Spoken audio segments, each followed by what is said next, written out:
Welcome to Washington in Focus Daily. It is Thursday, August 13th, 2026. I'm Carlene Johnson, the Center Square Washington's state government reporter.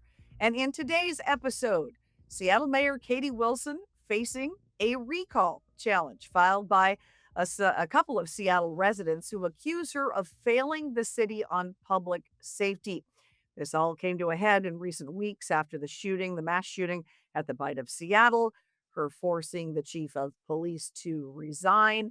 There are some folks, even a growing number of folks on the Seattle City Council, raising some very serious questions about the mayor's handling of very important public safety issues. We'll get into that.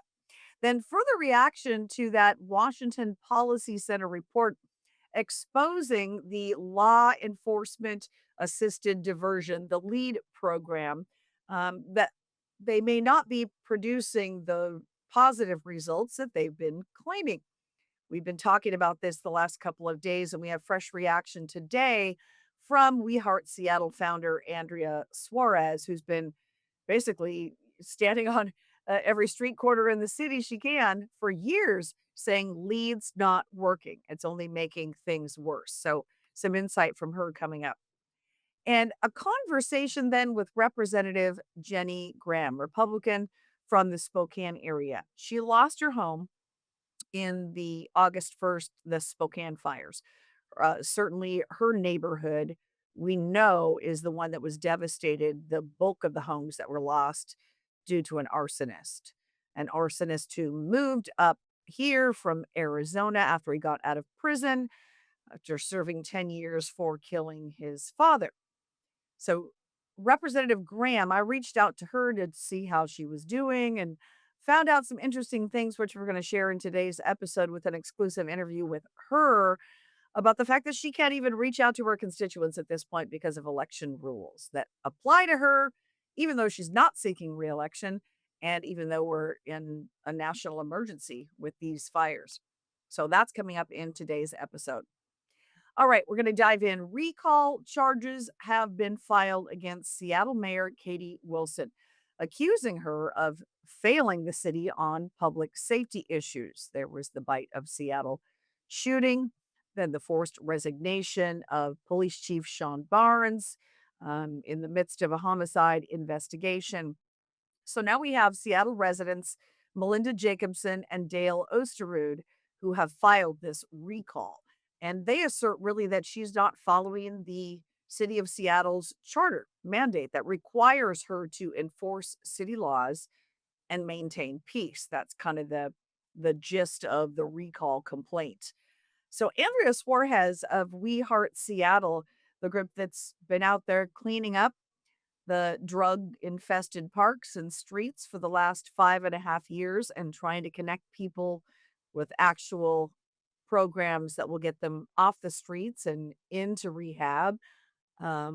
She has been talking about criticisms of the LEAD program and their creator, Lisa Dugard, for quite some time. She's glad that this Washington Policy Center report came out this week, basically exposing what she's been seeing on the streets in real time, she says, for years. But initially, I asked her about the recall filing with this recall filed against the mayor. And here's what she had to say. I'm not surprised. There's been a lot of rumors that this was going to happen. And with the gaffes and the lack of leadership and lack of transparency and a motivated couple, here we go.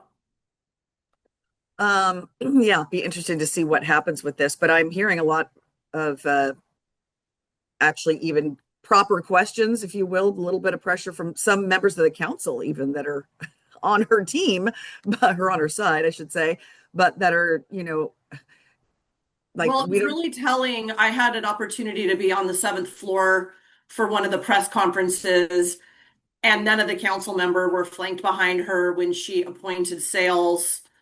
And, that's a big deal. It was very, very obvious that they're sending a message that they're not supporting her decision to have asked Barnes to resign, I guess, is probably the crux of it all, and just lack of, leadership, timing, use of good judgment.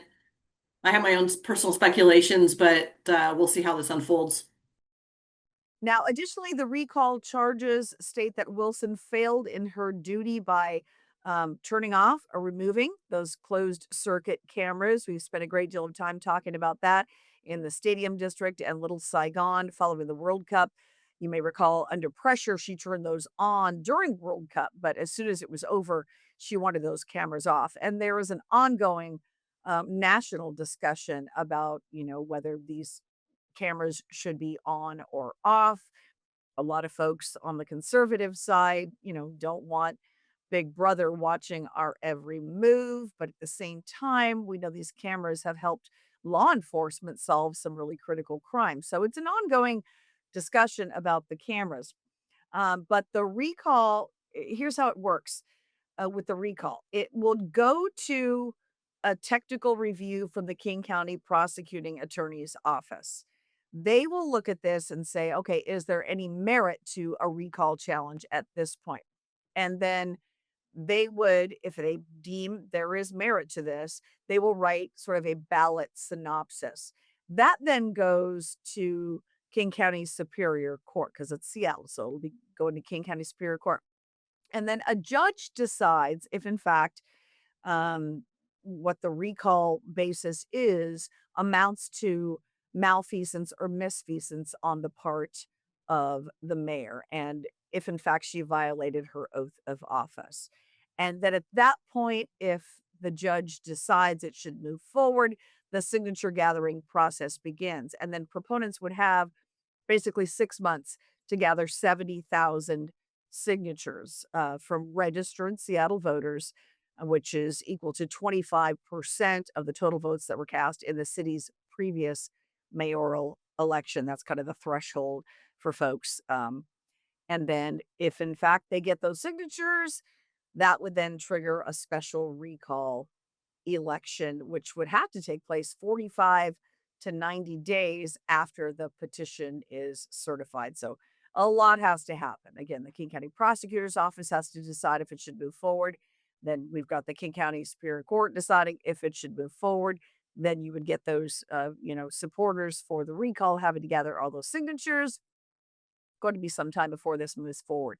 But I want to put this response up from the office of Seattle Mayor Katie Wilson that was sent to our state editor, Andrew Paxton, who put up the article initially yesterday after the recall was filed. And they said this: while it does not appear to have merit, our focus remains where it belongs, on making life safer and more affordable for the people of Seattle. Since taking office, we're delivering meaningful progress, expanding community crisis responder hours, launching universal school meals this September, banning rental junk fees, accelerating shelter expansion, expanding transit, investing in our libraries. They're just passed a new levy hike there, and taking on unfair pricing at grocery stores. That work continues. The courts will address any questions. We will address the needs of Seattle. So it sounds like at least the take from the mayor's office at this point is they don't expect the recall to end up moving forward, and they're going to press ahead with the work of the city. All right, now moving on. New analysis from Washington Policy Center's Director of Public Safety Solutions, Eric Zimmerman, came out this week. National implications here, having to do with the creation of the LEAD program, the Law Enforcement Assisted Diversion Program, started in Seattle and King County and replicated in at least, I think, 20 other states. Some local jurisdictions, but at least 20 other states have adopted this. And this model was created with a social justice framework, basically, that Black and brown minority members were being sent to jail and prison at much higher rates. And we should allow them to uh, fix the problems, whatever got them, involved with the criminal justice system outside of actually having to go to jail or to prison. And so, especially if it was substance abuse related, give them an opportunity to get into treatment and to get into therapy, whatever that looks like, and on a course correction outside of jail. So that's the LEAD program.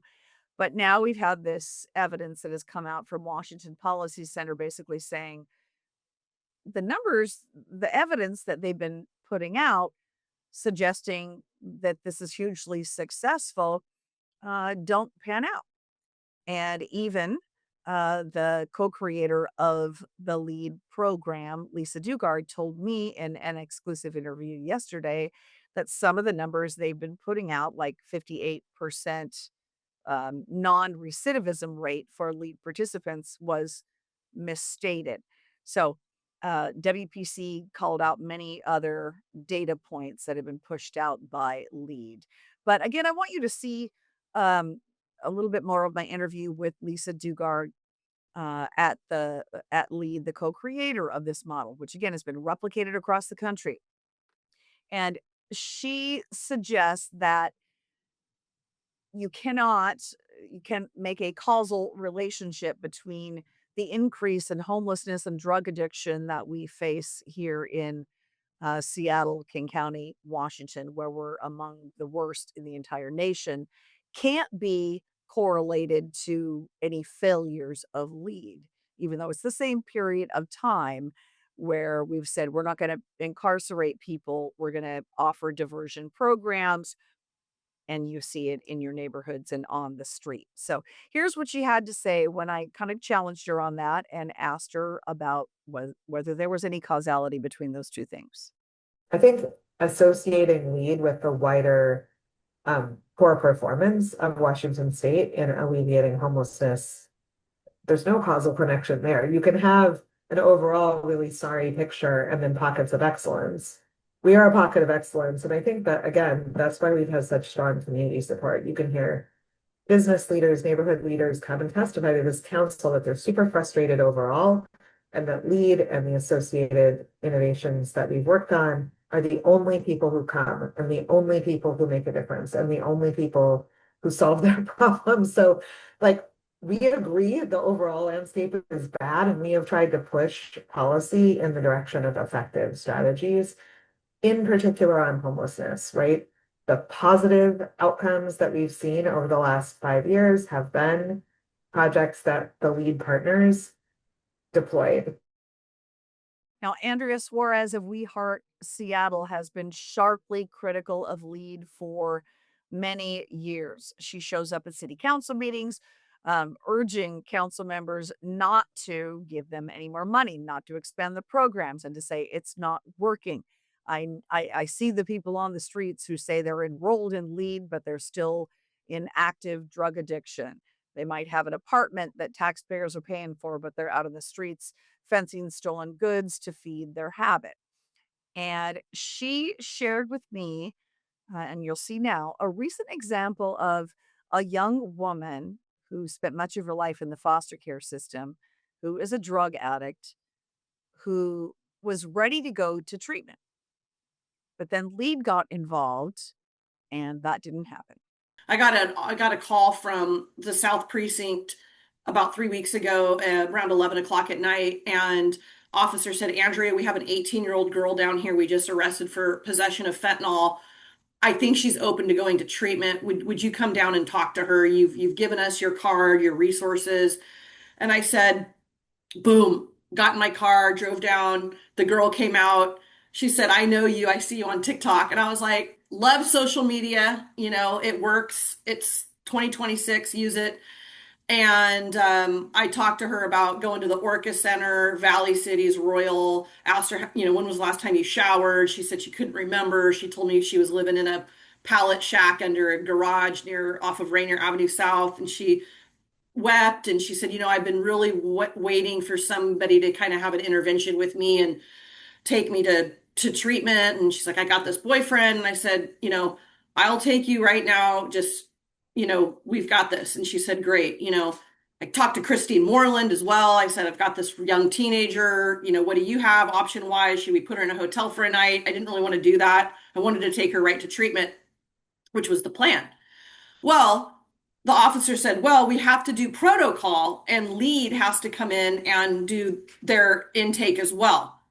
And I said, oh, okay. And so I sat there, and I wasn't expecting to have a jaw-dropping moment, But I was in the same intake room, on my phone, kind of letting them do their business. And I overheard the social worker say, "What's your name? What's your age? What's your race?" And then she said with her clipboard, "Okay, sign here and your charges will be dropped." And I went, "What?" And I'm going, I mean, God, I wish I could have recorded it because I know it's so unbelievable. And I could hear the officers getting her backpack, kind of breaking her pipes. There's like a lot of activity going on. And I walked back out into the offices and I said, "Yeah, Lee just dropped her charges. Is that how it works?" And they were all like, "Yeah." And I walked back into the room and she was gone. She split. Of course she did. All charges dropped. All she wanted to do was find her boyfriend and find her drugs. I lost all leverage. So there is a growing call to urge city leaders, county leaders to really halt any expansion and perform maybe some, taxpayer audits before allocating any more money to lead at $27 million a year. I think that's the latest figure I heard from Andrea Suarez, to run these programs. And Andrea shared with me that there are many case managers that work with lead that even tell her it's not working. I believe in the work I'm doing. I believe in the people whose lives we're trying to change, but it's not working. And so when you have the very people involved in the program suggesting that a course correction is needed, this might be time for city officials, county officials here in Washington and perhaps elsewhere across the nation to really go, okay, if we don't have the data that proves this program is in fact working and worth the taxpayer investment, then maybe it deserves a closer look and maybe an outside audit review. All right, now I want to switch to the fires in Spokane. It's been 12 days. It seems like, yeah, it's only August 13th, my computer says, but it was August the 1st when those fires ravaged Spokane.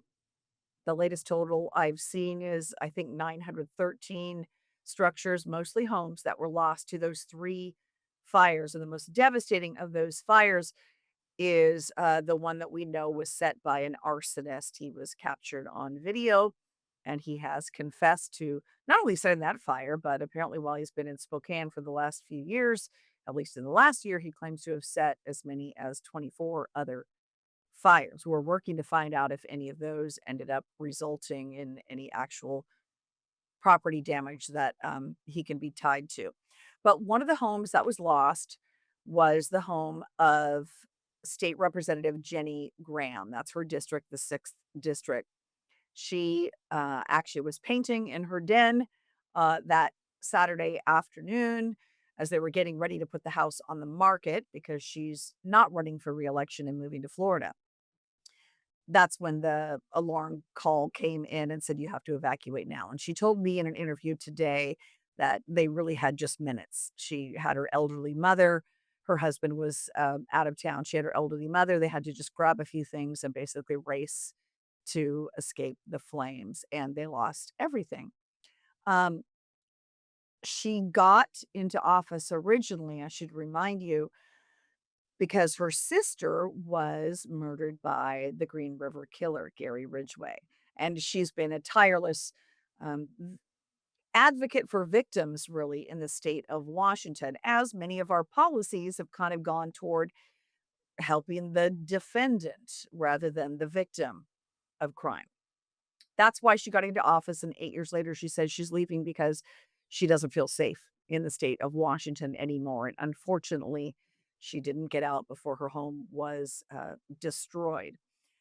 But at this point, she's not allowed to even contact members of the media, contact her constituents because of election rules in the state of Washington. I didn't realize that until I reached out to her. Mind you, she's right now, all she has is her personal phone. She lost her legislative issued phone, her legislative issued laptop, and everything else that she owns in the fire. She's now at an extended stay place so she can remain in the district to serve out the remainder of her term. But the fact that she can't contact constituents, because of these election rules. She thinks those need to be changed. She's reached out to the governor's office, as I did today as well, to say, wait a minute, we're in a national emergency here. Shouldn't we be able to lift these rules to allow lawmakers to contact their constituents at a time of crisis? I did have an experience at one of the briefings and press availability, the first one. uh, I was there. The governor has to know. It's been on social media that our house burned to the ground and our entire neighborhood burned to the ground in the Old Trails Rifle Club Road fire. He literally walked by me, no acknowledgement whatsoever, no phone calls reaching out, how can I help? I'm so sorry, this has happened. I'm a sitting lawmaker. And this does make it hard for me to have any sort of confidence that my request to allow us to be able to communicate with our constituents who are in need, um, it doesn't give me a whole lot of confidence that they'll do the right thing and suspend that rule to allow us to be able to help our constituents. This truly is a time when, regardless of what your political party is, we should be able to come together. And I don't see that as coming together when the Republicans are not being allowed to speak. I will say that Congressman Baumgartner was able to speak, and that's great. But, this really should be applying to all of us in this situation. There shouldn't be a party attached to it. And unfortunately, that is exactly what's happened right now.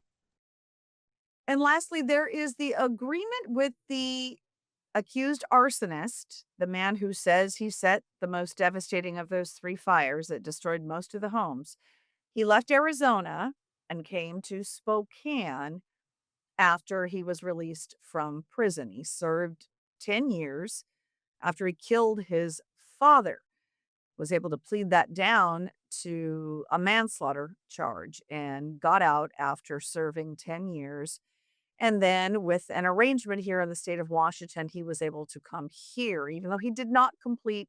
And I've seen the court documents, and we've reported on this as well here at the Center Square, that he did not complete some of the parole requirements, like going to mental health counseling, having a review there, and completing domestic violence uh, classes. So he did not do that, but he was still allowed to come to Washington to live with his girlfriend and her family here in Spokane.